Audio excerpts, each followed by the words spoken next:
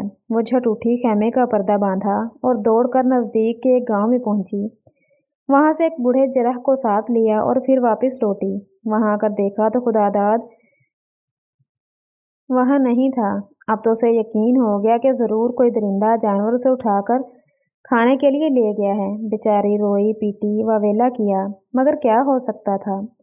آخر جرح رحم کھا کر اس کو اپنے ساتھ گاؤں میں لے گیا۔ اس کے لیے ایک علیحدہ مکان کرائے پر لیا اور 2 لونڈیاں خدمت کے لیے مقرر کر دیں۔ کبھی کبھی آپ بھی اس کی خدمت میں حاضر ہوتا اور بڑی تعظیم بجا لاتا۔ ایک دن جرح نے اسے پوچھا، بی بی تم مجھے اپنے حال سے آگاہ کرو، شاید میں تمہاری کچھ مدد کر سکوں۔ شہزادی نے رو رو کر اپنا اور شہزادہ خداداد کا سارا حال بیان کیا۔ یہ سن کر جرح بولا، شہزادی اگر تمہاری مرضی ہو تو تمہیں بادشاہ ہیرن کے پاس پہنچا دوں۔ وہ بڑا منصف مزاج بادشاہ ہے، تم کو دیکھ کر خوش ہوگا اور شہزادوں سے تمہارے شوہر کا بدلہ لے کر چھوڑے گا۔ شہزادی راضی ہو گئی۔ جرح اسی وقت شہزادی کو محافے میں سوار کرا کر شہر ہیرن کی طرف روانہ ہوا اور وہاں ایک سرائے میں جا اترا۔ توہ لینے کے لیے اس نے سرائے کے مالک سے شہر کا حال پوچھا۔ سرائے کے مالک نے کہا کہ بھائی حال کیا بتائیں، بادشاہ کا ایک لڑکا بہت ہی بہادر اور نیک تھا، مدت سے گم ہے، خبر نہیں کہاں چلا گیا۔ اس کی ماں ملکہ پیروز تلاش کر رہی ہے، کہیں پتہ نہیں چلتا۔ اس کی یاد میں شہر کے سب لوگ اور بادشاہ روتے اور افسوس کرتے ہیں۔ جرح نے کہا، بادشاہ کے اور لڑکے بھی تو ہیں۔ سرائے کے مالک نے ناک سکیڑ کر جواب دیا، ہو نہ ہو وہ کس کام کے، نکمے نالائق۔ بادشاہ ان میں سے کسی کو بھی نہیں چاہتا، اور چاہے بھی کیوں، ان میں سے ایک بھی تو لائق نہیں ہے۔ جرح یہ سن کر شہزادی دریابار کے پاس گیا اور اسے خبر دی کہ آج کل شہزادہ خداداد کی ماں اور ملکہ پیروز اسی شہر میں موجود ہیں۔ شہزادی نے کہا کہ میں بھی ان کے پاس جاتی ہوں۔ جرح نے کہا، جلدی کرنی مناسب نہیں، ممکن ہے کہ 49 شہزادے تمہاری آمد سے واقف ہو جائیں اور بھانڈا پھوٹنے کے ڈر سے تمہیں دیکھتے ہی ہلاک کر ڈالیں۔ اس لیے مناسب یہ ہے کہ پہلے میں خود کسی دن ملکہ پیروز کے پاس حاضر ہو کر سارا حال کہہ آؤں۔ شہزادی نے جرح کی صلاح مان لی اور چپکی بیٹھ گئی۔ جرح شہر کی طرف گیا تو کیا دیکھتا ہے کہ ایک بی بی کی سواری بڑی شان سے آ رہی ہے۔ اس کے آگے پیچھے بہت سی خواصیں اور سوار پیادے ہیں، ساتھ ساتھ حبشی غلاموں کا پہرا بھی ہے۔ جرح نے جب یہ دیکھا کہ شہر کے سب لوگ سواری سے گزرتے دیکھ ٹھہر گئے ہیں اور جھک جھک کر سلام کرتے ہیں تو اس نے کسی سے پوچھا کہ یہ کون بی بی ہے؟ اس نے جواب دیا، یہ ملکہ پیروز شہزادہ خداداد کی ماں ہیں، اسی شہزادہ خداداد کی ماں جو مدت سے گم ہے۔ جرح یہ بات سن کر سواری کے پیچھے پیچھے چلنے لگا۔ ملکہ پیروز نے مسجدوں اور خانقاہوں میں جا کر بہت سی خیرات کی اور محتاجوں کو اپنے ہاتھ سے اشرفیاں عطا کر کے ان سے کہا کہ دعا کرو کہ میرا بیٹا واپس آ جائے۔ بوڑھے جرح نے ایک خواجہ سرا کے کان میں کہا، میں ملکہ سے تنہائی میں اس کے مطلب کی ایک بات کہنا چاہتا ہوں۔ خواجہ سرا نے کہہ دیا، تم چپکے سواری کے ساتھ ساتھ محل تک چلے جاؤ، وہاں دیکھا جائے گا۔ جرح نے ایسا ہی کیا۔ جب سواری محل میں پہنچی تو جرح ڈیوڑی پر ٹھہر گیا۔ خواجہ سرا نے جا کر ملکہ سے عرض کیا کہ ایک بوڑھا آدمی آپ سے تنہائی میں کچھ کہنا چاہتا ہے۔ ملکہ نے اجازت دے دی اور خواجہ سرا جرح کو فوراً ملکہ کے روبرو لے گیا۔ جرح نے آداب بجا لا کر شہزادہ خداداد کے احسانوں اور اس کے بھائیوں کی بدسلوکی کا سارا حال ملکہ کو سنا دیا اور یہ بھی بتا دیا کہ آپ کی بہو شہزادی دریابار اسی شہر میں موجود ہے۔ ملکہ پیروز یہ حال سن کر بہت خوش ہوئی۔ ملکہ پیروز یہ حال سن کر بے ہوش ہو گئی۔ خواصوں نے توڑ کر اٹھایا، کیوڑا اور لکھلخا سنگھایا۔ جب ملکہ ہوش میں آئی تو جرح سے بولی، تم جا کر میری طرف سے شہزادی دریابار کو تسلی دو۔ جب جرح رخصت ہو گیا تو ملکہ پیروز بیٹے کو یاد کر کر کے رونے پیٹنے لگی۔ اتنے میں بادشاہ کسی اس کے محل میں آ گیا اور ملکہ کو بیٹے کی یاد میں روتا دیکھ کر تسلی دینے کی کوشش کرنے لگا۔